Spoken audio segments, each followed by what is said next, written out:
নিয়মিত আয়োজন দেশ সন্ধ্যায়। আপনাদের সাথে আছি আমি সুরভি তরণী।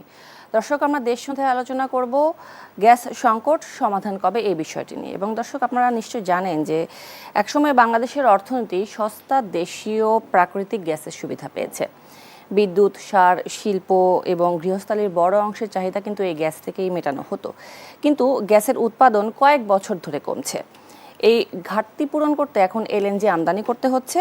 আমদানি করা এলএনজি ব্যয়বহুল, যথেষ্ট ব্যয়বহুল, এবং এর সরবরাহ প্রায় অনিশ্চিতই হয়ে পড়ে অনেক সময়।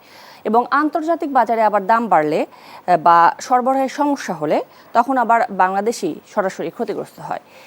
এমতো অবস্থায় এই সংকট কাটিয়ে, বিশেষ করে গ্যাস সংকট কাটিয়ে জ্বালানি নিরাপত্তা অর্জনের পথ কি হতে পারে বা উপায়গুলো কি হতে পারে, এসব নিয়ে আজকে আমরা মূলত দেশ সন্ধ্যায় আলোচনা করব। এবং আলোচনার জন্য আজকে আমাদের সাথে উপস্থিত রয়েছেন, আমার বাম পাশে রয়েছেন সাবেক ছাত্রনেতা ও রাজনীতি বিশ্লেষক শরীফুজ্জামান শরীফ, এবং আমার ডান পাশে রয়েছেন উন্নয়ন বিশ্লেষক মিজানুর রহমান।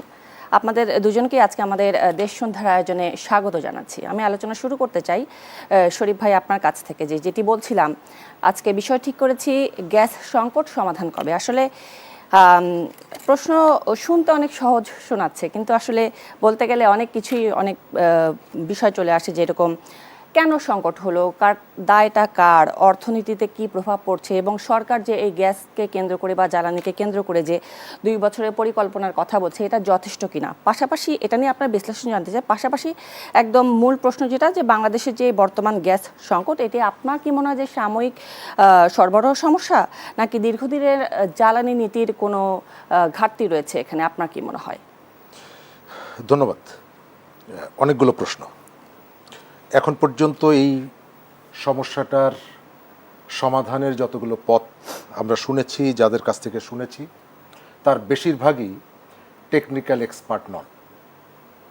মন্ত্রীদের ভেতর থেকে যারা কথা বলছেন, তারা দায়িত্ব গ্রহণ করার পর থেকেই কথা বলছেন। কিন্তু আপনি যদি তাদেরকে এক্সপার্টদের সাথে বসিয়ে দেন, আপনি বেশিরভাগ ক্ষেত্রে, যেমন গতকালকে আমি একটা অনুষ্ঠানে ছিলাম, একজন সাংবাদিক ছিলেন এনার্জি সেক্টরে, 34 বছর তিনি রিপোর্টিংয়ের সাথে যুক্ত। তিনি বললেন যে 2 মন্ত্রী গতকালকে বলেছেন 2 বছরের মধ্যে সমাধান করব। অথচ ওই সাংবাদিক, তার ভাষ্য হচ্ছে মিনিমাম 3 বছর, মিনিমাম 3 বছর যদি লাগতে পারে, যদি আপনার যে সমাধানের একেবারে পারফেক্ট জায়গাটা আপনি যদি অ্যাড্রেস করেন। তবে আমার সামগ্রিকভাবে যতটুকু মনে হয়, কতগুলো বিষয় আছে আমি চাইলেই করে ফেলতে পারি। আমি একটা শার্ট কিনবো, আমার পছন্দ হয়েছে, আমি এই শার্টটা দেখেছি, আমি সেটি এলিফ্যান্ট রোড থেকেও কিনে আনতে পারি, বেলি রোড থেকে, কোথাও না কোথাও আমি সংগ্রহ করে নিয়ে আসতে পারি, এবং তার জন্য আমার হয়তো 3-4-5 ঘন্টা সময় লাগতে পারে। কিন্তু এনার্জি সেক্টরটা এমনই, যেটা আপনি চাইলেই আপনি একটা খাল কেটে ফেলতে পারেন। আজকে ঘোষণা দিলেন 3 দিনের মধ্যে আপনার পর্যাপ্ত লোক এবং টেকনোলজির সাপোর্ট নিয়ে আপনি একটা খাল খনন করে ফেলতে পারেন। কিন্তু আপনি চাইলেই কালকের মধ্যে একটা এনার্জি প্লান্ট, পাওয়ার প্লান্ট আপনি তৈরি করতে পারেন না। সুতরাং এইটার জন্য আপনার প্ল্যান থাকতে হবে। এখন পর্যন্ত সরকারের কাছ থেকে দৃশ্যমান প্ল্যানটা আমরা জানতে পারিনি। যে কথাগুলো আমরা শুনছি, আমাদের অর্থমন্ত্রী তিনি বলছেন যে ওভারনাইট সমস্যার সমাধান করা যাবে না, এটা আমরাও জানি নিশ্চয়ই। দ্বিতীয়ত তিনি বলছেন যে মিনিমাম 2 বছর লাগবে। গতকালকে প্রধানমন্ত্রীর তথ্য বিষয়ক উপদেষ্টা তিনিও বললেন 2 বছর লাগবে। অথচ এই ব্যাপারটা, এটা একেবারে 100% আপনার টেকনিক্যাল বিষয়, এক্সপার্টদের বিষয়, তাদের কাছ থেকে আমরা কারো কথা শুনিনি এখন পর্যন্ত। তবে তার মানে কি সমাধান করা যাবে না? অবশ্যই যাবে। সমাধান করতে হবে না? অবশ্যই করতে হবে। কেন করতে হবে? করতে হবে হচ্ছে এমন কারণ, এটা আপনার একটা কলম যদি না থাকে, আপনি কাগজে না লিখতে পারলেও আপনি কম্পিউটারে কম্পোজ করে আপনি প্রিন্ট আউট দিতে পারেন। আপনার একটা ছাতার দরকার, বৃষ্টি হচ্ছে, আপনার যদি ছাতা না থাকে, আপনি একটা ওই যে বলে রেইনকোট, একটা রেইনকোট ব্যবহার করে আপনি বর্ষার ভেতর থেকে কোনো একটা জায়গায় যেতে পারেন। কিন্তু এনার্জি যদি না থাকে, আপনার রান্নার থেকে শুরু করে আপনার যে ইন্ডাস্ট্রি থেকে শুরু করে প্রত্যেকটা জায়গায় তার একটা ইম্প্যাক্ট পড়ে। সুতরাং এর সমাধানটা আপনাকে করতে হবে। এনার্জি না থাকার কারণে আমি হ্যারিকেন জ্বালিয়ে বসে থাকতে পারি, কিন্তু আপনি ইন্ডাস্ট্রি তো আর বন্ধ করে থাকতে পারবেন না। ইন্ডাস্ট্রি যখন বন্ধ হবে স্বাভাবিকভাবে আপনার উৎপাদন যেমনিভাবে ধস নামবে, আপনার রপ্তানি বাণিজ্যের উপরে প্রভাব পড়বে, এবং আরেকটা জায়গা হচ্ছে কর্মসংস্থান, মানুষের বাইং ক্যাপাসিটি এটি কমে যাচ্ছে। এবং আপনি দেখছেন যে 60,000 চাকরি হারিয়েছে নাকি 62,000 বেকার হয়েছে, এটি নিয়ে তর্ক হচ্ছে। কিন্তু মানুষ যে চাকরি হারাচ্ছে এটা আমরা প্রায় প্রতিদিনই টুকটাক খবর পাই। 2-4 জন আমাদের সাথে কথা বলেন, সহযোগিতা চান, একটা চাকরির ব্যবস্থা করে দেওয়া যায় কিনা সেই কথা বলেন। গতকালকে আমি এই ধরনের একজনের সাথে কথা বলছিলাম, প্রায় 11-12 বছর টেক্সটাইল ইঞ্জিনিয়ার, 11-12 বছর চাকরি করেছেন, চাকরিটা চলে গেছে আগস্টের 1 তারিখে। কারণ কি? কারণ হচ্ছে ইন্ডাস্ট্রি চলে না, গ্যাস নাই, বন্ধ হয়ে গেছে। তিনি বলছিলেন যে কয়েক জায়গায়, যেহেতু তার অভিজ্ঞতা আছে, 12 বছরের মতন চাকরি করেছে, অনেক জায়গায় তাকে ডাকে, ইন্টারভিউ নেয়, ইন্টারভিউ নেওয়ার পরে বলে যে কয়েকটা দিন অপেক্ষা করেন। আর এর ফলে কি হচ্ছে, উনি আসলে বেকার। এই যে প্রভাবটা পড়ছে আমাদের মানে মনস্তত্ত্বের উপরে প্রভাব পড়ছে। আপনাকে আমি বলবো, একজন কর্মজীবী নারী, সকালবেলায় আপনি বাসায় রান্না করবেন, রান্না করে বাসার বাচ্চাদের জন্য খাবার রেখে আসেন, আপনার একটা মেন্টাল স্যাটিসফ্যাকশনের জন্য কাজের লোকের থেকে আপনি নিজে আপনার সন্তানের জন্য রান্না করছেন নিজের হাতে। যখন সকালে বের হওয়ার আগে চুলায় দেখবেন যে গ্যাস নেই, আপনি স্বাভাবিকভাবে যাই বলেন না কেন, এর দায় আমি আপনাকে যদি বলি অমুক সরকার তমুক সরকার, আপনাকে আমি কোনোভাবে কনভিন্স করতে পারবো না।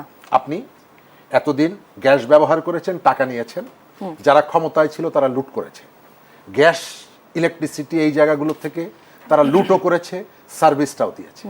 আর আমি করে না কো ফোসফাস, খায় শুধু দুধ ভাত, আমি এই ধরনের একটা প্রাণী, সেটা আমি কতদিন আগলে রাখবো, মানুষ একসময় প্রশ্ন করবে। সরকারের দক্ষতাকে কাজে লাগাতে হবে, আপনার যে এক্সপার্টিসগুলো আছে সেটাকে কাজে লাগাতে হবে, আপনার প্ল্যান করতে হবে। প্ল্যানের কতগুলো জায়গা আছে, আমার ব্যক্তিগত আমি কয়েকদিন ধরে যতটুকু এগুলো নিয়ে কথা বলার জন্য পড়াশুনো করতে হয়েছে, আমার সলিউশনের 2-3টা জায়গা আছে আমি বলতে পারি। আমি নিশ্চয়ই এর পরে যে সময় পাবো তখন এই বিষয়গুলো নিয়ে কথা বলবো। শরীফ ভাই, ধন্যবাদ আপনাকে। যথেষ্ট ভালো বলেছেন আপনি, যে বেশ কয়েকটি পয়েন্ট আউট উঠেছে আপনার মতামত থেকে। যেরকম এই পর্যায়ে মিজানুর রহমান, আপনার কাছে প্রশ্ন নিয়ে আসতে চাই। তার আগে শরীফুজ্জামান শরীফ সাহেবের যে কয়টা পয়েন্ট আমি নোট করতে পেরেছি, যে টেকনিক্যাল এক্সপার্ট নন এমন লোকেরা কথা বলছেন আর কি। তারপরে হচ্ছে এনার্জি সেক্টর তো চাইলেই আমূল পরিবর্তন করা সম্ভব না, আবার সরকারের তরফ থেকে দৃশ্যমান কোনো প্ল্যানের কথাও বলা হচ্ছে না।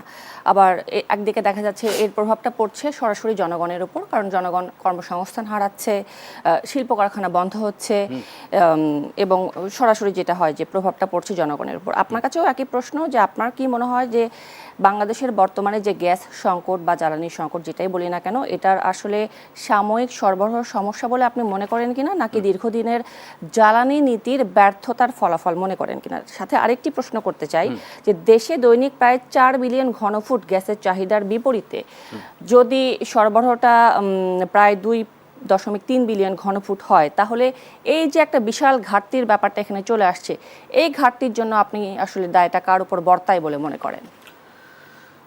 ধন্যবাদ। শরীফ ভাইও অনেকগুলো কথা বলেছেন, তার ভিতর হলো যে আমাদের যারা কথা বলছে, আমাদের আসলে ঘাটতিটা এখন স্বচক্ষে দেখা যাচ্ছে। কারণ মনে রাখবেন, যে কোনো সরকার যখন ক্ষমতায় আসে তারা কিন্তু সবসময় নির্বাচনী একটা স্থান নিয়ে তারপরে কিন্তু ক্ষমতায় আসে, এবং তাদের কিছু প্রায়োরিটাইজ সেক্টর নিয়ে কিন্তু তারা কিন্তু ক্ষমতায় আসে। সবচেয়ে মূলত যেই কথাটা আমি বলতে চাই, তিনি যেমন একটা কথা বলল, সেই কথাটা আমি একটু রেশ ধরে বলতে চাই, যে আমাদের এখন পর্যন্ত যে ঘাটতি দেখা যাচ্ছে এবং জনগণ যে সাফার করছে, জনগণ আসলে সাফার করতে চায় না। একটা জিনিস মনে রাখবেন, যে আমাদের সাধারণ জনগণ কিভাবে একটা নতুন সরকার এসে মানে সরবরাহ ঠিকমতো এবং স্বাভাবিকভাবে ব্যালেন্স করে রাখতে পারবে, সেটাই দেখতে চায়।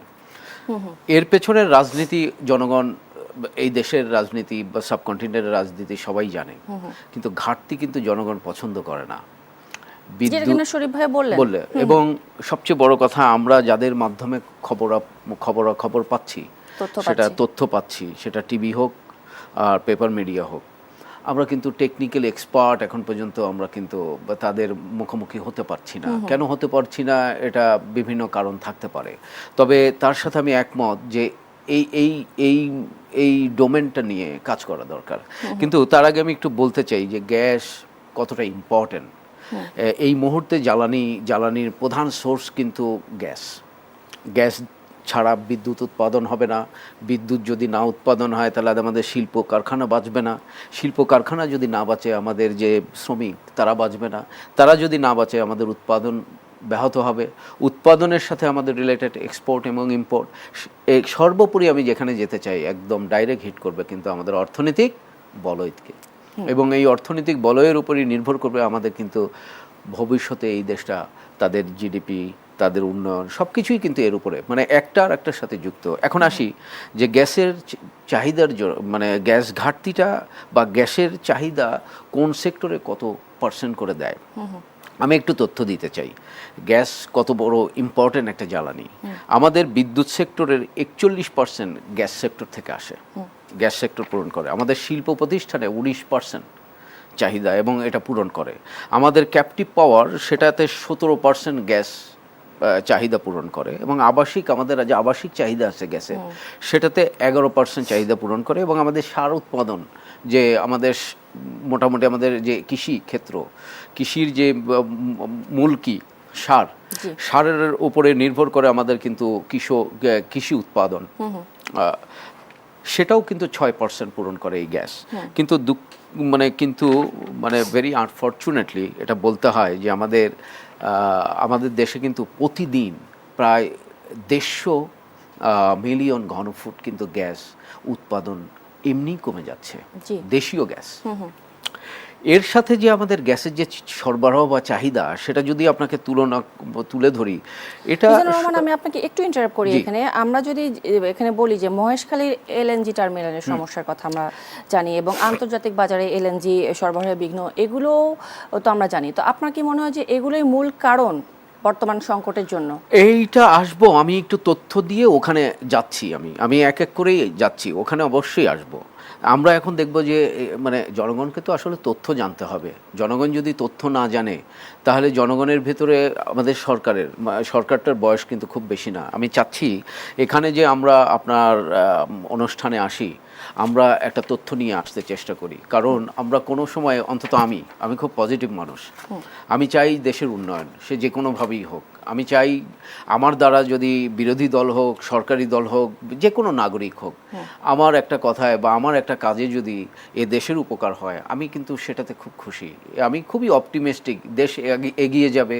কিন্তু দেশ আগানোর জন্য যে ধরনের মানে কি বলবো ইনিশিয়েটিভ নেওয়া দরকার, যে ধরনের চিন্তাভাবনা আমাদের এই গভর্নমেন্টের বলয়ে থাকা দরকার, সেই বলয়ে নিয়ে কি গভর্নমেন্ট কাজ করছে কিনা, সেটাই আমাদের প্রশ্ন। সেই জন্যই আমরা আসলে দুই আলোচকই এখানে এসেছি। আমরা আলোচনা করতে এসেছি দেশের উন্নয়ন নিয়ে, এবং সাধারণ মানুষের কথাগুলো আমাদের মাধ্যমে আমরা প্রকাশ করছি, আর কিছুই না। এই জন্যই আমি জনগণ যেন বিভ্রান্ত না হয়, জনগণ যেন আসলে বিষয়টা বুঝতে পারে, কেন মানে বিদ্যুতের ঘাটতিটা কেন হচ্ছে, কেন বিদ্যুৎ পাচ্ছি না। দেখেন, মনে রাখবেন যে কোনো ঘাটতি রাতারাতি একদিনে হয় না, চাইলেও হয় না। এবং আমি মনে করি কোনো রাজনৈতিক সরকার কখনোই চায় না তার দেশে কোনো ঘাটতি হোক, তার দেশে কোনো অর্থনৈতিক মন্দা আসুক, তার দেশে ইন্ডাস্ট্রি বন্ধ হয়ে যাক, তার দেশে শ্রমিকের কর্মক্ষেত্র বন্ধ হয়ে যাক, বেকারত্ব বেড়ে যাক। কেউ চাবে না, সবাই চাবে যে দেশটা যেন ধীরে ধীরে উন্নতি করে। কিন্তু সেই জায়গাতেও আমাদের কিন্তু রাজনীতির মানে হস্তক্ষেপ এবং ইন্টারন্যাশনাল মানে যেটা ভূ রাজনীতিও এর সাথে জড়িত। কেন আমি বলছি, দেখেন আমাদের দৈনিক গ্যাসের যে চাহিদা সেটা কিন্তু 38 থেকে 4000 মানে মিলিয়ন ঘনফিট। আমরা এখন যে আগস্টের যে হিসাব, এই হিসাব যদি আপনাকে তুলে ধরি, তাহলে আমাদের সরবরাহ মাত্র 2600 মানে মিলিয়ন ঘনফিট। তাহলে আমাদের কিন্তু ঘাটতি প্রায় থাকছে কত, 1200 থেকে 1400 মিলিয়ন ঘনফিট। এবং অর্থাৎ এই যে চাহিদা এবং সরবরাহের যে বিশাল একটা ব্যবধান, এই 30 থেকে ব্যবধান 35%। জি, আপনার কাছ থেকে শুনবো, তবে একটি বিরতির পরে এসে আবার আপনার কাছে শুনতে চাই মিজানুর রহমান। দর্শক, দেশ সন্ধ্যা থেকে নিচ্ছি একটি বিরতি, সাথেই থাকবেন।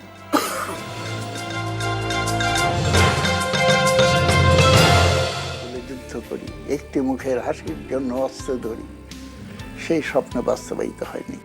দেখবেন শনি থেকে বৃহস্পতি রাত 10টায় শুধুমাত্র দেশ টিভিতে।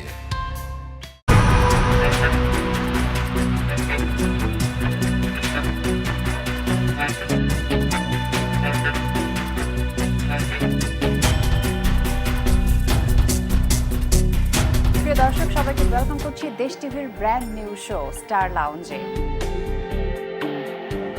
কেমন মানুষ পছন্দ? যারা মন খুলে কথা বলে তাদেরকে। শাকিব খান তো এখন অনেকের সাথে কাজ করছে, তোমার কাছে কি অফার এসেছে? কাজের অফার আসে, আমি অবশ্যই তার সাথে করতে চাই। চমক নিজে কি মনে করে সে সাহসী এবং অকপট? হ্যাঁ, আমার একদম পা থেকে মাথা পর্যন্ত সাহস।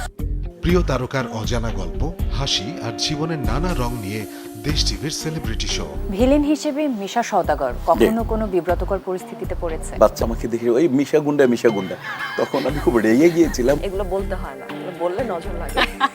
কিছু বলবো না। একটা গেছে 10টা চলে আসছে, মানে কি একটা অবস্থা! এত প্রেম বিশারদ তুমি কবে হয়ে উঠেছো? এরকম নানান ক্যারেক্টার করতে গিয়ে মনে হয় একটু প্রেম ভালোবাসা নিয়ে একটু। দেখবেন প্রতি শুক্রবার রাত 10:30 শুধুমাত্র দেশ টিভির পর্দায়। দেশের বিশিষ্ট ব্যক্তিত্ব, রাজনৈতিক অঙ্গনের প্রভাবশালী কণ্ঠ।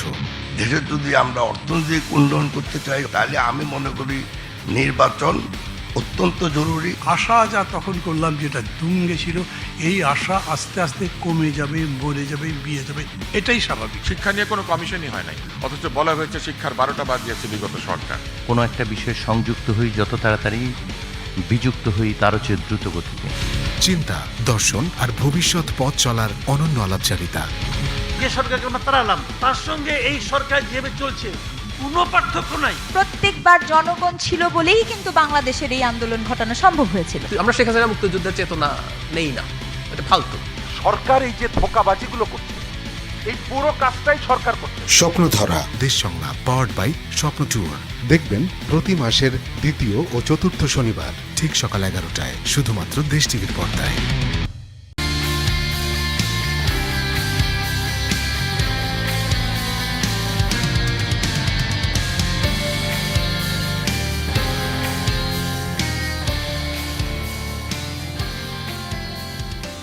অর্থনীতির যে সংকট, তার জন্য শেখ হাসিনা দায়ী, তার লুটপাট দায়ী। কিন্তু দিনের শেষে মানুষ ওই যে যেটা হয়, 6 মাস হয়ে গেল, তার কাছে মনে হবে যে সরকার পেরে উঠছে না। আপনি নির্বাচনের রোড ম্যাপটা দেন, তার আগে নানান কথাবার্তা বলে জটিল থেকে জটিলতর পরিস্থিতি সৃষ্টি করছেন। যে জাতীয় ঐক্য মানে কিন্তু এমনটা না যে আগামী নির্বাচনে সকলের প্রতীক এক থাকবে। দেশ বিদেশের আলোচিত, সমালোচিত ও ঘটনাবহুল সংবাদের চুলচেরা বিশ্লেষণ নিয়ে প্রতিদিনের বিশেষ আয়োজন RIL angle channel and square bar নিবেদিত দেশ সাম্প্রতিক।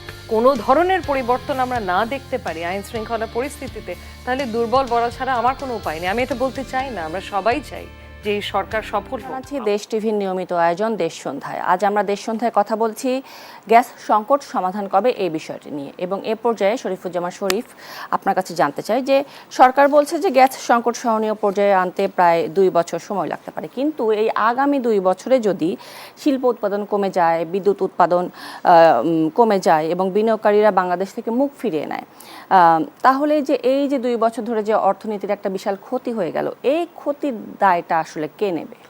অবশ্যই ম্যানেজমেন্টের দায়িত্বে যেহেতু সরকার আছে, সরকারকে নিতে হবে। আপনি তো বলতে পারবেন না যে আমার পূর্বপুরুষ ভুল করে গেছে, তার খেসারত আমাকে দিতে হচ্ছে।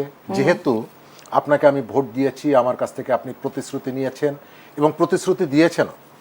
আপনি আমাকে যখন বলেছিলেন যে 1.5 বছরের মধ্যে 1 কোটি মানুষকে আপনি কাজের ব্যবস্থা করে দেবেন, বলেছিলেন। তো আমি যদি জিজ্ঞেস করি যে আপনি এটি জানতেন না, কেন জানেননি? না জেনে আমাকে কেন এই প্রতিশ্রুতি দিয়ে আমার কাছ থেকে ভোট নিয়েছেন? অবশ্যই আমরা তাকে অভিযুক্ত করতে পারবো। একই সাথে আমাদেরকে এটাও মনে রাখতে হবে যে কতগুলো ইস্যু আছে, যে ইস্যুগুলো সরকার উত্তরাধিকার সূত্রে কতগুলো প্রবলেম তাকে ফেস করতে হয়। আজকে বিশ্ব পরিসরে যে সমস্যাটা তৈরি হলো, বিএনপি চাইলে এটিকে বন্ধ করতে পারবে? এবং বিএনপি যখনই ক্ষমতা এসেছে, 91 বলেন, 2001 বলেন, এবং এবার সে 3টা যুদ্ধ মোকাবেলা করতে হয়েছে, এটা সত্য। আবার একই সাথে এটাও সত্য যে আমাদের এখানকার যত ধরনের সমস্যা আছে, সব সমস্যার জন্য আপনি হরমুজ প্রণালীকে তো আর দায়ী করতে পারবেন না। নিশ্চয়ই না। হরমুজ প্রণালীর বাইরেও অনেক ইস্যু আছে, যে ইস্যুগুলোকে আপনার অ্যাড্রেস করা দরকার, অ্যাড্রেস করতে পারছেন না। আজকে সমকাল একটা রিপোর্ট করেছে, রাজবাড়িতে পল্লী বিদ্যুতের মিটার নেওয়ার জন্য বিদ্যুৎ অফিসের লোকজন গিয়ে এক বাড়িতে তাকে নানাভাবে বিভ্রান্ত করে এক ধরনের ভয়ভীতি দেখিয়ে 3.5 লক্ষ টাকা নিয়েছে।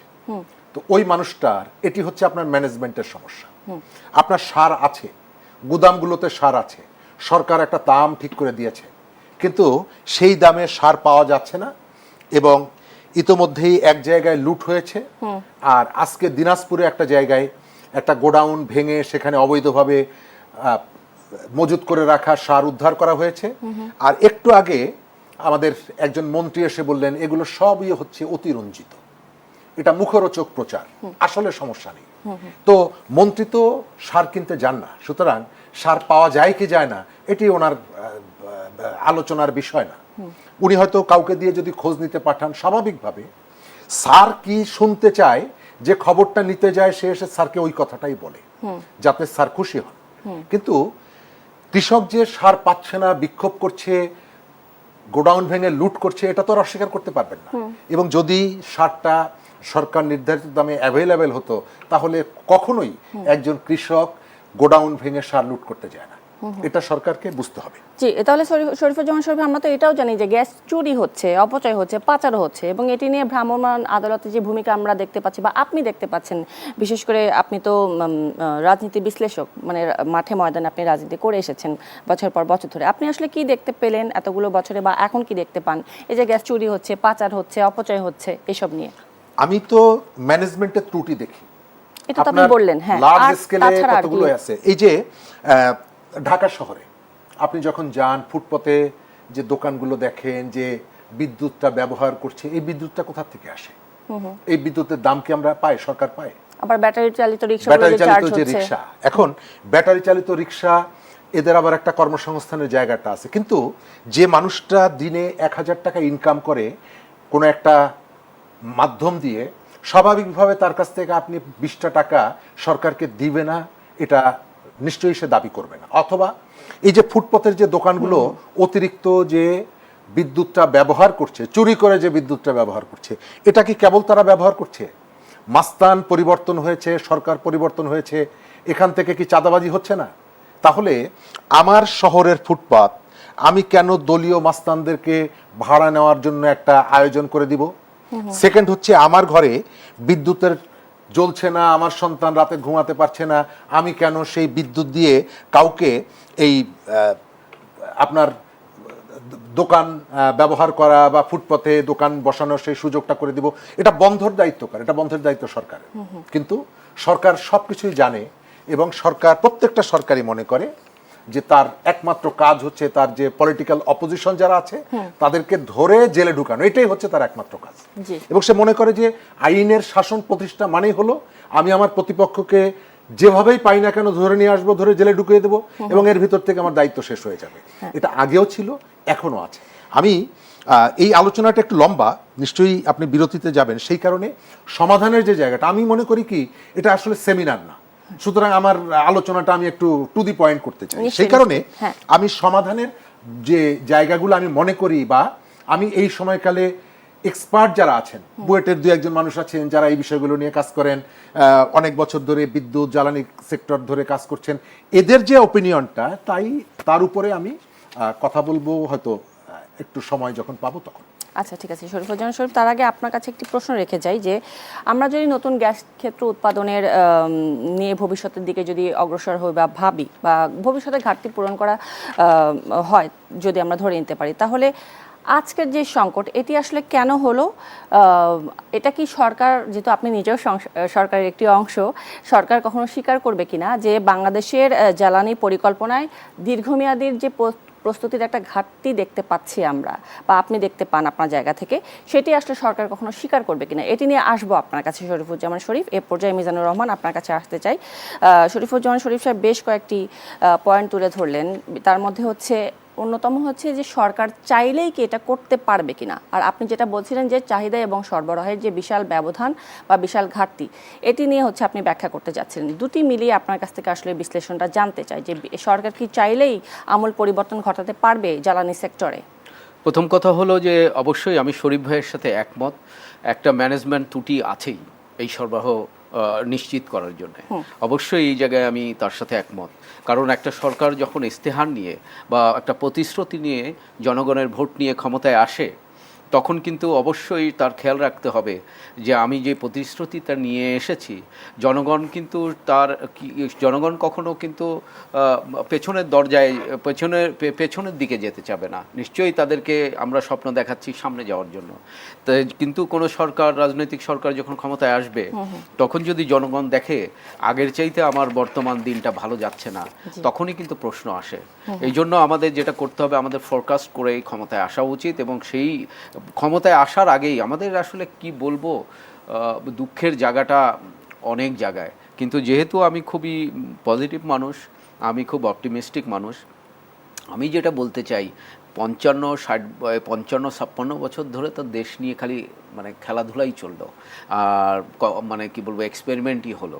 কিন্তু এইবার যে সরকারের কাছে, বা এই 5ই আগস্টের পরে যে সরকারগুলো ছিল, তাদের কাছে যে জনগণের যে মানে আশা আকাঙ্ক্ষা ছিল, সেখানেই আসলে প্রশ্ন। কিন্তু আমি একটু আসতে চাই কেন এটা হচ্ছে। আমাদের তো, আমি এখানে এসেছি কিছু কারণ দেখাবো এবং করণীয় দেখাবো। সেটা হলো যে আপনি জানেন আমাদের দেশীয় উৎপাদন, এটা কিন্তু যখন আগে ছিল মানে অন অ্যান অ্যাভারেজ প্রায় 2600 মিলিয়ন ঘনফুট গ্যাস আমরা উত্তোলন করতে পারতাম, কিন্তু সেই চাহিদা, সেই উত্তোলন কিন্তু বর্তমানে নেমে এসেছে মাত্র 1700 থেকে 1800 মিলিয়ন ঘনফুট। চাহিদার প্রায় এখানেও প্রায় 30-35% কম। এখন আমরা কিন্তু, যার কারণে 2018 থেকে 19 সালে কিন্তু যে সরকারটি ক্ষমতায় ছিল, মানে গত যে ফ্যাসিস্ট সরকার, তারাও কিন্তু এলএনজি আমদানি করে গ্যাসের চাহিদা পূরণ করেছে, এবং আমি বলি বিদ্যুৎ সরবরাহটা ঠিক রেখেছিল। আমাদেরও আমি মনে করি তারা প্রায় 7 মিলিয়ন টন এলএনজি আমদানি করেছিল। কিন্তু মজার একটা ব্যাপার, এটা জনগণ অনেকে জানে না, আমাদের বিদ্যুৎ চাহিদা অন অ্যান অ্যাভারেজ প্রতিদিন কিন্তু আমাদের 16 থেকে 1650 মেগাওয়াট বিদ্যুৎ চাহিদা। কিন্তু আমাদের ঘাটতি হলো এখন যে আমাদের ঘাটতি, সেটা হলো আমরা 1200 বা 900 থেকে 1200 অন অ্যান অ্যাভারেজ। কিন্তু মজার ব্যাপার হলো, থাকবে কারণ জনসংখ্যা বাড়ছে, এখানে একটা মজার ব্যাপার, ওই যে বললাম যে আমাদের দেশ নিয়ে খালি সিনেমিনে খেলা হচ্ছে। বিরোধী দল মানেই বিরোধী, এবং রাজনীতি মানে কুটোচাল। রাজনীতি মানে দেশের মানে রাজ্যনীতি না, এটা কুটোচাল নীতি। মানে মজার ব্যাপার হলো যে এই যে দুটা বিভক্ত রাজনীতি বাংলাদেশে, সেখানে আমি বলবো যে সত্যি মানে এই যে বিএনপির কথা যদি বলি, একটা দুর্ভাগা পার্টি। যখনই ক্ষমতায় এসেছে যুদ্ধের ভিতরে, যখনই ক্ষমতায় এসেছে ঘাটতির ভিতরে, যখনই ক্ষমতায় এসেছে একটা মানে কি বলবো যে দেশের একটা নাজুক অবস্থায়, এবং যখনই ক্ষমতায় ছিল তখন ওরা যখন ঠিকঠাক করছে, তখন যে ফ্যাসিস্ট যে আওয়ামী লীগ গভর্নমেন্ট তখন ক্ষমতায় চলে আসতো, মানে মজাটা তারা নিত। এবারও তারা কি করেছে দেখেন, যে ঘাটতিটা, এই ঘাটতিটা রেখেছে কোথায় জানেন? এই ঘাটতি সরবরাহটা রেখেছে আদানি গ্রুপের কাছে, মানে ইন্ডিয়া। এরা জানে যে আমি না সবসময় একটা কথা বলি, গত সরকারটা যে ফ্যাসিস্ট সরকার যাকে বলি, এই সরকারটা কোনোভাবে আন্দোলনে যদি নাও যেত, বিশ্বাস করেন আমার কেন জানি মনে হয় এই 2026 সালে ওরা নিজেরাই বলতো আমরা থাকবো না, আমরা নিজেরা চলে যাব। কারণ যে দেশে 150 মিলিয়ন ডলার আপনার শুধু ইন্টারেস্ট পরিশোধ করতে হয়, সে দেশ কেমন আগাবে? তারপরে 900 মেগাওয়াট মানে বিদ্যুৎ সে আদানি গ্রুপের কাছে ইন্ডিয়া থেকে আমদানি করা হতো। এখন কথা হলো যে এটা তো মানে এখন শরীফ ভাইয়ের কথায় আসি, যে বিএনপি তো জানতো যে কি হচ্ছে, তাহলে আমি ক্ষমতায় এসে আমার কোন জায়গায় হাত দেওয়া দরকার। আমি ইন্ডিয়ার সাথে, ঠিক আছে ইন্ডিয়ার সাথে আমার ওইটা আগে ঠিক রাখি না, তারপরে আমাদের সরবরাহ ব্যবস্থা ঠিক করে তখন আমি ওদের সাথে চুক্তি বাতিল করব না করব, এই অপশন তো আছেই। তার ভিতরে আমি আরেকটা জিনিস বলতে চাই, দেখেন যে এলএনজি ঘাটতিটা, এলএনজির জন্য আমাদের তো নিজস্ব উৎপাদন কমে গেছে। আমরা তো নতুন আবার গ্যাস ক্ষেত্র তো মানে কি বলবো সার্চিংও করিনি, সেখানে ব্যয়ও করছি না। নতুন গ্যাস ক্ষেত্র উত্তোলন করতে হবে না, সেটা খুঁজতে হবে না, সেটাতে মনোযোগ দেওয়ার এখন সময়। তো না হলে কত দিন আপনি ঘাটতি পূরণ করবেন আমদানি করে, কারণ আমদানি যারা করবে সেই সোর্সও কিন্তু একটা ব্যাপার। এখন যেমন অনেকে বলছে আমি একমত। আমি আসলে এক্সপার্টদের কথা টিভি বা মিডিয়াতে শুনছি না, যার কারণে আমারও প্রশ্ন একটা জায়গায় যে কেন এক্সপার্টদের আনছে না, বুয়েটকেই কেন আমি ধরবো? আরও আমাদের যে ট্যালেন্টরা পৃথিবীর সব জায়গায় বসা, তাদেরকে নিয়ে এসে আমন্ত্রণ জানায় কথা বলুক না, কোথায় ঘাটতি? আপনার যেরকম প্রশ্ন, আমারও এরকম একটা প্রশ্ন আছে যে সরকার যদি আগে থেকেই জানতো যে দেশীয় গ্যাসের মজুদ কমে যাচ্ছে, উৎপাদন কমে যাচ্ছে, তাহলে গ্যাস ক্ষেত্র অনুসন্ধানে যথেষ্ট অগ্রগতি কেন হলো না? এটি নিয়ে আসতে চাই মিজানুর রহমান আপনার কাছে, তবে একটি বিরতির পরে আসবো আপনার কাছে। দর্শক, দেশ সন্ধ্যা থেকে নিচ্ছি আরেকটি বিরতি, সাথেই থাকবেন।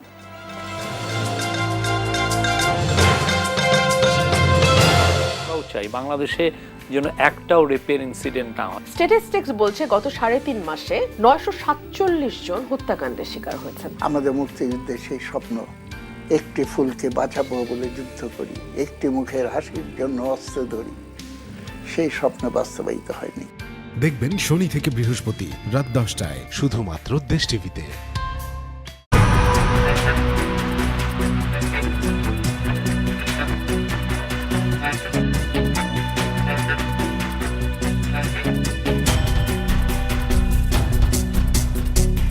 প্রিয় দর্শক, সবাইকে ওয়েলকাম করছি দেশ টিভির ব্র্যান্ড নিউ শো স্টার লাউঞ্জে।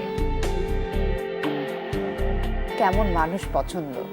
যারা মন খুলে কথা বলে তাদেরকে। শাকিব খান তো এখন অনেকের সাথে কাজ করছে, তোমার কাছে কি অফার এসেছে? কাজের অফার আসে, আমি অবশ্যই তার সাথে করতে চাই। চমক নিজে কি মনে করে সে সাহসী এবং অকপট? হ্যাঁ, আমার একদম পা থেকে মাথা পর্যন্ত সাহস। প্রিয় তারকার অজানা গল্প, হাসি আর জীবনের নানা রং নিয়ে দেশ টিভির সেলিব্রিটি শো। ভিলেন হিসেবে মিশা সওদাগর কখনো কোনো বিব্রতকর পরিস্থিতিতে পড়েছে? বাচ্চা আমাকে দেখে ওই মিশা গুন্ডা, তখন আমি খুব রেগে গিয়েছিলাম। এগুলো বলতে হয় না, এগুলো বললে নজর লাগে। কিছু বলবো না। একটা গেছে 10টা চলে আসছে, মানে কি একটা অবস্থা! এত প্রেম বিশারদ তুমি কবে হয়ে উঠেছো? এরকম নানান ক্যারেক্টার করতে গিয়ে মনে হয় একটু প্রেম ভালোবাসা নিয়ে একটু। দেখবেন প্রতি শুক্রবার রাত 10:30 শুধুমাত্র দেশ টিভির পর্দায়। দেশের বিশিষ্ট ব্যক্তিত্ব, রাজনৈতিক অঙ্গনের প্রভাবশালী কণ্ঠ। দেশে যদি আমরা অর্থনৈতিক উন্নয়ন করতে চাই, তাহলে আমি মনে করি নির্বাচন অত্যন্ত জরুরি। আশা যা তখন করলাম যেটা দুমগে ছিল, এই আশা আস্তে আস্তে কমে যাবে, মরে যাবে, বিয়ে যাবে, এটাই স্বাভাবিক। শিক্ষা নিয়ে কোনো কমিশনই হয় নাই, অথচ বলা হয়েছে শিক্ষার 12টা বাদ দিয়েছে বিগত সরকার। কোনো একটা বিষয়ে সংযুক্ত হই যত তাড়াতাড়ি, বিযুক্ত হই তারও চেয়ে দ্রুত গতিতে। চিন্তা, দর্শন আর ভবিষ্যৎ পথ চলার অনন্য আলাপচারিতা। যে সরকারকে আমরা তাড়ালাম, তার সঙ্গে এই সরকার যেভাবে চলছে কোনো পার্থক্য নাই। প্রত্যেকবার জনগণ ছিল বলেই কিন্তু বাংলাদেশের এই আন্দোলন ঘটানো সম্ভব হয়েছিল। আমরা শেখ হাসিনা মুক্তিযুদ্ধের চেতনা নেই না, এটা ফালতু। সরকার এই যে ধোঁকাবাজিগুলো করছে, এই পুরো কাজটাই সরকার করছে। স্বপ্নধরা, দেশ সংলাপ, পাওয়ার্ড বাই স্বপ্ন ট্যুর। দেখবেন প্রতি মাসের দ্বিতীয় ও চতুর্থ শনিবার ঠিক সকাল 11টায় শুধুমাত্র দেশ টিভির পর্দায়।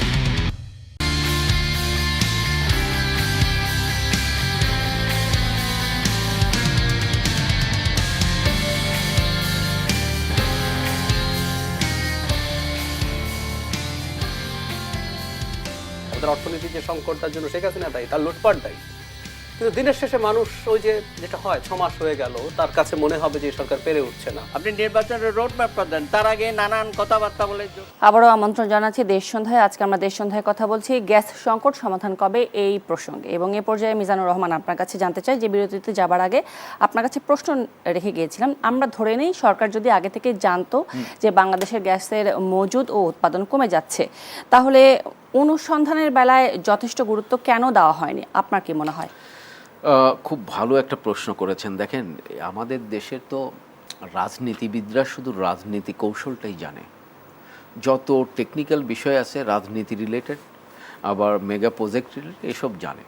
কিন্তু যে ওই যে এক্সপার্ট লেভেল, এখনও তো আপনি বলেন কোন মন্ত্রী এক্সপার্ট, কি বিষয়ে এক্সপার্ট, কার ইঞ্জিনিয়ারিং মানে ক্যাপাসিটি আছে, জানার যোগ্যতা আছে, আপনি বলেন। এই যে আমাদের গ্যাস ঘাটতির জন্য যে বিদ্যুতের এই অবস্থা, করুণ অবস্থা, এবং রাজনৈতিক কারণে যে বিদ্যুতের এই অবস্থা, এটার কখনো আপনি দেখছেন কোনো মন্ত্রীর কাছ থেকে মুখে কোনো এখন পর্যন্ত অ্যাড্রেস আসতে? আমি বরঞ্চ আমাদের যে টুকু সাহেব মানে বিদ্যুৎ মন্ত্রী, তার মুখ থেকে যেটা শুনেছিলাম সেটা তো হাস্যকর ছিল। সম্ভবত প্রধানমন্ত্রী তাকে ডেকে বুঝাইছে এখন কিন্তু 2026 সাল, সেই 2008 বা 2006-এর মতো মিথ্যা বলেন না জনগণের কাছে। তিনি বলেছিল যে গ্রামে নাকি ঝড় হয়, সেই ঝড়ে নাকি বিদ্যুতের লাইনগুলো ছিঁড়ে যায়, সেই ছেঁড়া লাইনকে আপনার মেরামত করতে গেলে নাকি 10-12 ঘন্টা কারেন্ট থাকে না। এটা একটা কথা হলো? যাই হোক, তিনি আবার রেকটিফাইড করে তিনি রিসেন্টলি আবার জানাইছে যে না, বিদ্যুতের ঘাটতি আছে, এটা পূরণ করতে গেলে 2 বছর মিনিমাম সময় লাগবে। এখন আমি বলি, আমি এর আগেই আমি আমার মানে বক্তব্য শেষ করার আগে একটা প্রশ্ন রেখে যেতে চাই আমাদের মানে কি বলবো শ্রদ্ধেয় শরীফ ভাইয়ের কাছে। সেটা হলো যে দেখেন, আমাদের যে ঘাটতিটা অলমোস্ট 100 মেগাওয়াট কম বেশি হতে পারে, এই পুরো ঘাটতিটা কিন্তু বিগত সরকার কার কাছে রেখে গিয়েছিল জানেন? আদানির কাছে, ভারতের কাছে, যেন পরবর্তীতে কোনো সরকার যদি আসে, বিএনপি তো ওরা জানতো যে বিএনপি আসবে আমার মনে হয়, কারণ বিএনপি না আসলে ওরা ছেড়ে দিয়ে চলে যেত, কারণ এত দুর্নীতি, এত মানে টাকা পাচার ওরা করে গেছে যে ওরা 2026 সালে এমনি নিজেরাই কিন্তু ওরা টিকতে পারতো না।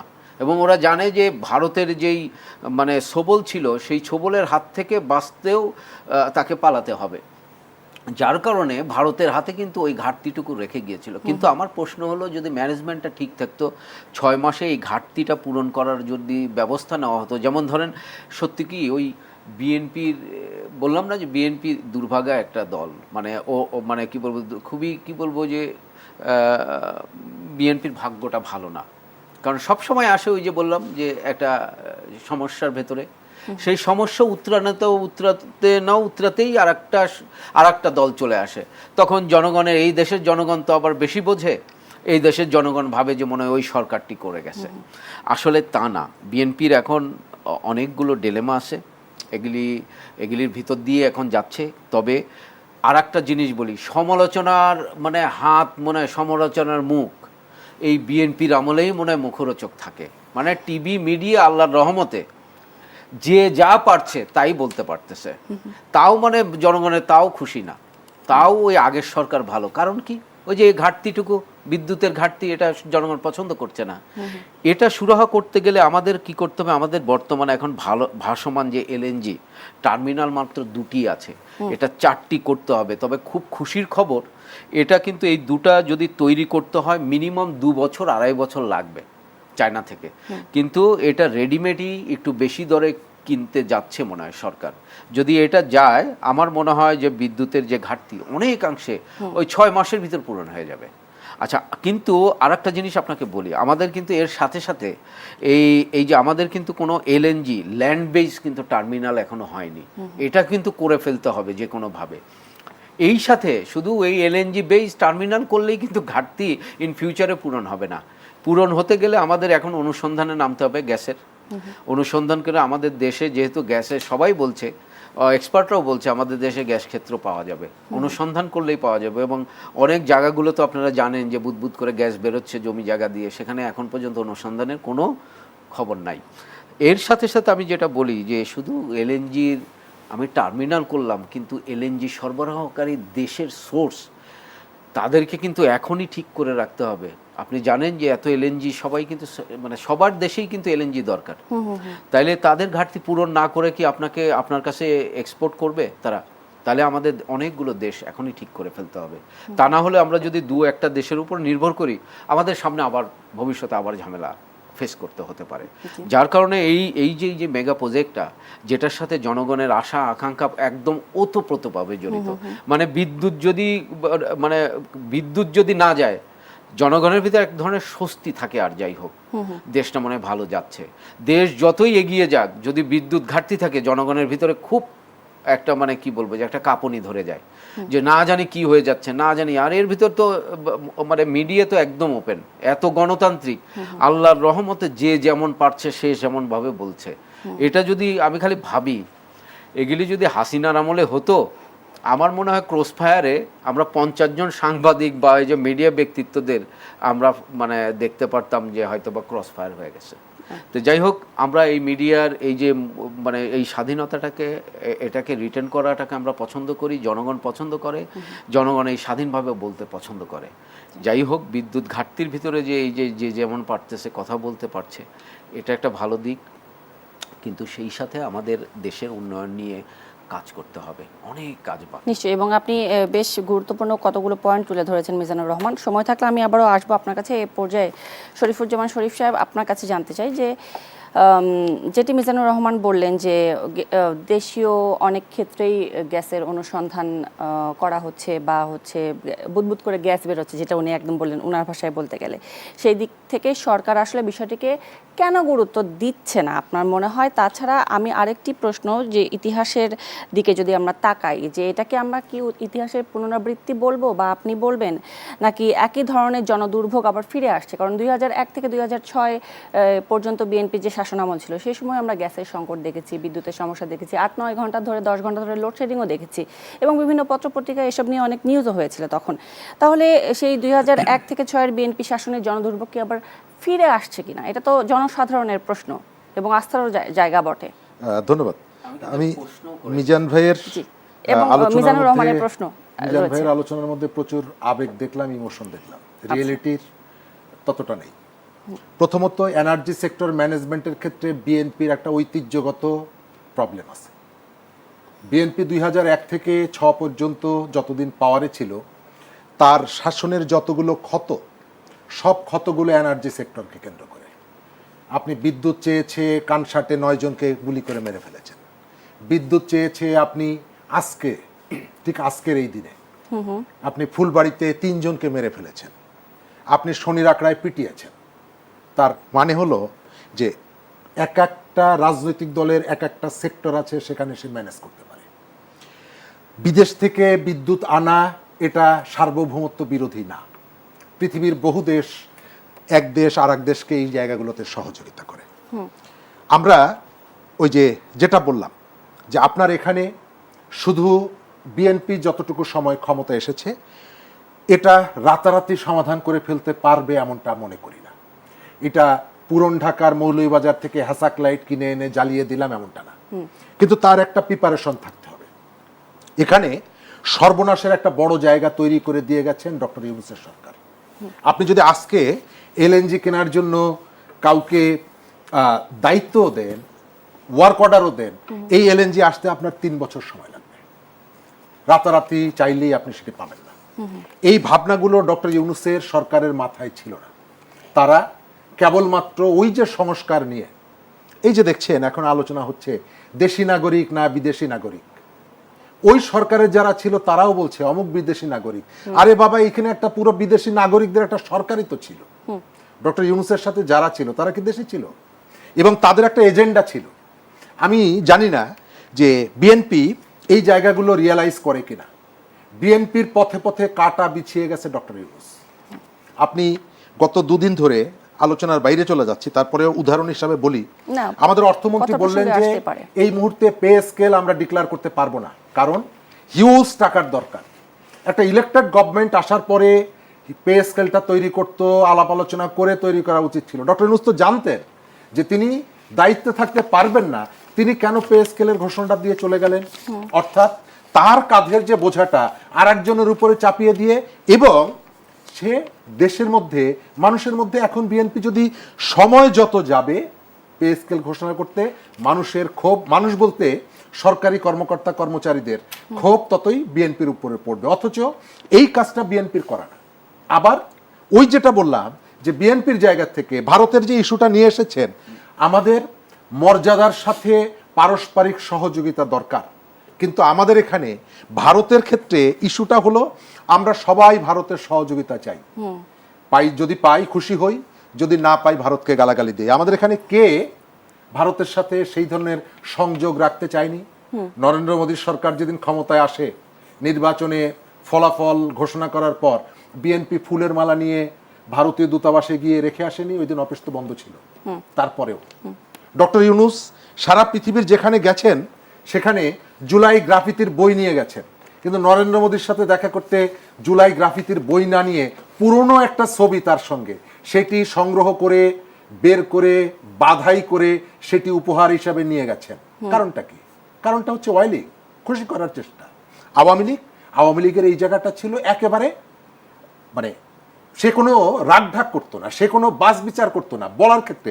এখনো আপনি দেখবেন তাদের নেতাকর্মীরা তারা মনে করে যে ভারত হচ্ছে তাদেরকে রক্ষা করবে, ভারত হচ্ছে তাদের বিধাতা। কিন্তু বাংলাদেশের অন্যান্য রাজনৈতিক দলগুলো প্রায় সবাই ভারতের সহযোগিতা চায়, না পেলে খুশি হয় না, মনে মনে গালি দেয়। আমাদের এখানে এই যে আমরা আলোচনাগুলো করছি 2002 সালের 30শে জুন, 2002 সালের 30শে জুন আমরা আদমজি পাটকলটা বন্ধ করে দিলাম। কেন? ভারতের পাটের বাজারের সম্প্রসারণ করার জন্য। মাত্র 4 দিনের প্রস্তুতিতে করেছি না? করেছি তো। আমরা কার পাশ্চাৎ করেছি পাটকল বন্ধ করে? ইন্ডিয়ার পাশ্চাৎ করেছি। এরশাদের হাত ধরে স্ট্রাকচারাল অ্যাডজাস্টমেন্ট পলিসি এসেছিল বাংলাদেশে, তারপরে সেটি সাইফুর রহমানের হাত ধরে একটা একটা করে বাস্তবায়িত হয়েছে না? এখানে রেল সংকুচিত হয়েছে, এখানে বিআরটিসি আমরা সংকুচিত করেছি, আমরা এই যে সার কীটনাশক দেওয়ার জন্য যে বিএডিসি যেটা ছিল সেটা দুর্বল করে ফেলেছি, বিদেশিদের পরামর্শ শুনেছি আমরা। এখন বিএনপির করণীয় জায়গা, বিএনপি কালকে ওভারনাইট এই সমস্যার সমাধান করতে পারবে না। আপনাকে প্রথমত মানুষের কাছে যৌক্তিকভাবেই ইস্যুটাকে বলতে হবে। এর দোষ তার দোষ, এর উপরে কাঁধে চাপিয়ে দেওয়া, তার উপরে কাঁধে চাপিয়ে দেওয়া না। সমাধানের যে জায়গাটা, সমাধান আপনার ম্যানেজমেন্টের জায়গাটা আপনার ইমপ্রুভ করতে হবে। প্রয়োজন হলে মানুষের আরও কতগুলো সেক্টর আছে, যে সেক্টরগুলোর থেকে মানুষ নানাভাবে সরকারের উপরে বিরক্ত হচ্ছে, সেই জায়গাগুলোকে আপনি অ্যাড্রেস করতে হবে। আপনি রাতারাতি ওই বিদ্যুৎ কেন্দ্র বানাতে পারবেন না, এটি সত্য, কিন্তু রাস্তার চাঁদাবাজিকে রাতারাতি বন্ধ করতে পারবেন না? চাইলে পারবেন। কারণ বাজারে চাঁদাবাজি বন্ধ করতে পারবেন না? চাইলে পারবেন। এটা 2 ঘন্টার মধ্যে সম্ভব। কিন্তু আপনি যদি ওটি করেন তাহলে বিদ্যুতের ক্ষেত্রে হয়তো মানুষ দেখবে যে না, একটা ভালো করেছে আর একটা করার চেষ্টা করছে। কিন্তু আপনার চাঁদাবাজিটা চলবে আর এখানে বিদ্যুৎও আপনি দিতে পারবেন না। আপনি যতই বলেন না কেন, মানুষ বলবে যে না, আপনি আন্তরিক না। আপনার প্রধানমন্ত্রী 100 টাকায় ভাত খান, ফাইন। আপনি এই যে পরিবর্তনটা তিনি করার জন্য বলে দিচ্ছেন নেতাদেরকে, নেতারা সেটি করছে না। ঠিক আছে? সুতরাং মানুষকে, আর আপনার এখানে যেটা সমাধানের যে জায়গাটা, আমাদের এলএনজির জন্য সর্বোচ্চ চেষ্টাটা করা, সেটি করতে হবে। আমাদের এখানের যে সিস্টেম লজ যে জায়গাগুলোতে আছে সেগুলো আপনাকে বন্ধ করতে হবে। বিদ্যুৎ নিয়ে মানুষের যে অন্যান্য যে ভোগান্তি আছে, পল্লী বিদ্যুতের মিটার থেকে শুরু করে অন্যান্য জায়গায়, তারপরে হচ্ছে অতিরিক্ত বিল, এটা যদি আপনি কমান, মানুষের যে এক ধরনের অস্বস্তিটা একটু আপনি কমাতে পারলেন, মানুষ দেখবে যে না, অতিরিক্ত বিল আসছে না, একটু 2 ঘন্টা অন্ধকারে থাকছে কিন্তু অতিরিক্ত বিল দিতে হচ্ছে না, মানুষের সহনীয় মাত্রাটা বাড়বে। আচ্ছা, শরীফুজ্জামান শরীফ, মানুষ তো বিএনপির অতীত মনে রেখেছে, কিন্তু আমার কথা হচ্ছে যে সরকার কি অতীতের এই সব সমালোচনা থেকে শিক্ষা নিয়ে বর্তমান সমস্যার সমাধানগুলো করতে পেরেছে বা করতে পারছে? আমার কাছে প্রথমত যদি মনে হয় যে এদের যে টিম লিডার যিনি আছেন, প্রধানমন্ত্রী যিনি আছেন, তিনি তার রাজনীতি এবং তার ব্যক্তিগত জীবন, তার রাজনৈতিক জীবন থেকে কিছু শিক্ষা গ্রহণ করেছেন এবং সেটি তিনি প্র্যাকটিস করার চেষ্টা করছেন, পরিবর্তন আনারও চেষ্টা করছেন। তিনি যদি তার গাড়ি বহরটাকে ছোট না করতেন, তাতে কেউ বলতো না যে আপনার গাড়ি বহর কেন ছোট। ঠিক আছে? তিনি তার গাড়ি বহর ছোট করেছেন যখন এনার্জি ইস্যুটা তখন পর্যন্ত আসেনি, তারপরেও তার নিরাপত্তাটাকেও ঝুঁকি নিয়েও তিনি তার বহরটাকে ছোট করেছেন। কিন্তু তার কলিগ যারা আছেন, তার সহকর্মী যারা আছেন, তারা প্রধানমন্ত্রীর এই যে আন্তরিক উদ্যোগটা প্রপারলি গ্রহণ করছেন না, তার কাছ থেকে শিক্ষা গ্রহণ করছেন না। যদি শিক্ষা গ্রহণ না করেন, অন্য জায়গাগুলোতে আমাদের এখানে বেশ কতগুলো জায়গা আছে যেখানে স্বল্প মেয়াদে সময়ে আমরা এক্সপ্লোর করার জন্য আমরা কতগুলো প্রকল্প নিতে পারি। সিলেট অঞ্চলে কতগুলো জায়গা আছে, ছোট ছোট গ্যাস ক্ষেত্র আছে, অল্প সময়ের মধ্যে সেটা করা সম্ভব, 2-3 বছরের মধ্যে, 2 বছরের মধ্যে সেটি করা সম্ভব। আমাদের এখানে ভোলায় গ্যাস আছে, যদিও ভোলার গ্যাসটা পাইপলাইনে আনা এটা খুব ব্যয়বহুল। মানে আপনি যে পরিমাণ গ্যাস আনবেন, আপনার এখানে যে ইনফ্রাস্ট্রাকচার ডেভেলপ করার জন্য যে ধরনের বাজেট, সেই বাজেটকে এটার সাথে আপনি করতে পারবেন না। তাহলে আপনার করণীয় কি? আপনার যেমনিভাবে আমাদের এই সিলেট সহ অন্যান্য জায়গাগুলোতে আপনার সার্ভেগুলো করতে হবে, আপনার যে নিজস্ব অ্যারেঞ্জমেন্টটা আছে বাপেক্সকে আপনার পর্যাপ্ত সহযোগিতাটা দিতে হবে। আমাদের এখানে আন্তর্জাতিক যে টেন্ডারগুলো হয়, যে বিদেশি কোম্পানিগুলো আসে, তারা যে সার্ভেগুলো করে তার থেকে বাপেক্সের সাকসেস রেট অনেক বেশি এবং তারা আমাদের দেশীয় প্রতিষ্ঠান। কিন্তু আমরা সবসময় চাই বাপেক্সকে পঙ্গু বানিয়ে বারান্দায় বসিয়ে রাখবো, আর বিদেশি কোম্পানিগুলো আসার পরে, কারণ এর সাথে তো 60-40 সম্পর্ক আছে, জি লেনদেনের সম্পর্ক আছে, সেই কারণে আমরা বিদেশিদেরকে দিতে চাই। আপনি যদি মিন করেন যে আমি এই সমস্যার একটা স্থায়ী সমাধান করব, আপনাকে বাপেক্সের কাছে যেতে হবে এবং বাপেক্সকে শক্তিশালী করার ভেতর থেকে আমি বাপেক্সকে পয়সা দিব। যদি 5 টাকা ঘুষ সেখানে খায়, আমার দেশের ইঞ্জিনিয়ার খাবে, আমি বিদেশকে কেন দিব? আর আপনার শেষ জায়গাটা হচ্ছে আপনার যে বিস্তীর্ণ সমুদ্র, সেখানে পর্যাপ্ত গ্যাসের মজুদ আছে। ইতিমধ্যেই যে সার্ভেগুলো হয়েছে সেখানে দেখা গেছে এখান থেকে আপনার একটা প্রস্তুতি গ্রহণ করতে হবে। মিয়ানমারের সাথে অন্তত কয়েকটা ইস্যুতে আপনার আলোচনার ডোর ওপেন করতে হবে। যদিও আপনি খেয়াল করে দেখবেন আমাদের সমস্ত আলোচনা হলো ভারত কেন্দ্রিক, ভারতের সাথে কূটনৈতিক সম্পর্ক, প্রধানমন্ত্রী যাবেন নাকি তারা আসবেন, এর বাইরে বিশ্বের অন্যান্য। গতকালকে রোহিঙ্গারা বাংলাদেশে প্রবেশের 9 বছর পূর্ণ হলো, আপনি কোনো আলোচনা শুনেছেন? আমাদের পুরো ব্যবস্থা। শরীফুজ্জামান শরীফ, আপনার বক্তব্য পরিষ্কার, আপনি বেশ কয়েকটি সমাধানের উপায় বাতলে দিয়েছেন। আমি এ পর্যায়ে মিজানুর রহমান আপনার কাছে 30 সেকেন্ডের মধ্যে শুনতে চাইবো যে আসলে যে কয়টি উপায় শরীফুজ্জামান শরীফ বললেন, এছাড়াও আপনি একজন উন্নয়ন বিশ্লেষক হিসেবে কি কি পরামর্শ দিতে চাইবেন সরকারকে? আমি প্রথমেই পরামর্শ সরকারকে দিতে চাবো, আসলে আমাদের খুব দুর্ভাগ্য, আমাদের জাতিটা দুটা মানে কি বলবো, মানে রাজনৈতিকভাবে বিভক্ত হয়ে গেছে 2 ভাগে, যার কারণে এই একটা ভাগ ভারতকে খুব ভালো মতোই সে রুষ্টপুষ্ট করে বড় করেছে এবং সাথে রেখেছে, কিন্তু অন্য আরেকটি দল সে কোনো দেশকেই সাথে রাখেনি। খুবই দুঃখজনক। এইখানেই আমি বলবো যে বিএনপির উচিত ভারতকে বাদ দেওয়ার, আমি পক্ষপাতী না, কারণ আমরা একসাথেই বাস করি, আমাদের নেইবার, কিন্তু বিকল্প রাখতে হবে। যেমন এরা পালিয়ে গিয়েছে একটা দেশে, এরা পালাবে কোথায়? আমি পালানোর কথা বলছি না, কিন্তু ভারতের কাছ থেকে একটা দেশ নির্ভর একটা দেশের উন্নয়ন হতে পারে না। আমি এই জন্য বলি যে আমাদের সাথে কিন্তু আর একটা দেশ আছে মায়ানমার, সেও কিন্তু বেশ বড় দেশ, সেখানেও কিন্তু নানান কিছু তারা সরবরাহ আমাদের কাছে করতে পারে। আমাদের ভিতরে একটা আন্তর্জাতিক এক্সপোর্ট ইম্পোর্টের ব্যবসা হতে পারে, বড় একটা কিন্তু ক্ষেত্র ওখানে আছেই। তাদের সাথে যে আমাদের যে রিলেশনশিপটা as soon as possible এটাকে হাত দেওয়া উচিত, বাড়ানো উচিত, কারণ আমাদের যত বিকল্প দেশ তৈরি করতে পারবো, মনে রাখবেন আমাদের কিন্তু জাতির যে ঘাটতিগুলো আছে আস্তে আস্তে পূরণ হয়ে যাবে। কিন্তু শরীফ ভাই একটা কথা বলেছেন আমার সম্বন্ধে, 1 সেকেন্ডে বলি যে আমি আবেগে কথা বলেছি, আমি আসলে আমার কাছে মনে হয়েছে আমি বাস্তব নিয়ে কথা বলেছি। এই কারণে বলছি, আমাদের দেশের মানুষ, আমাদের দেশের দুটা এই রাজনৈতিক দল, তাদের ভিতরে টেকনিক্যাল এক্সপার্ট নাই।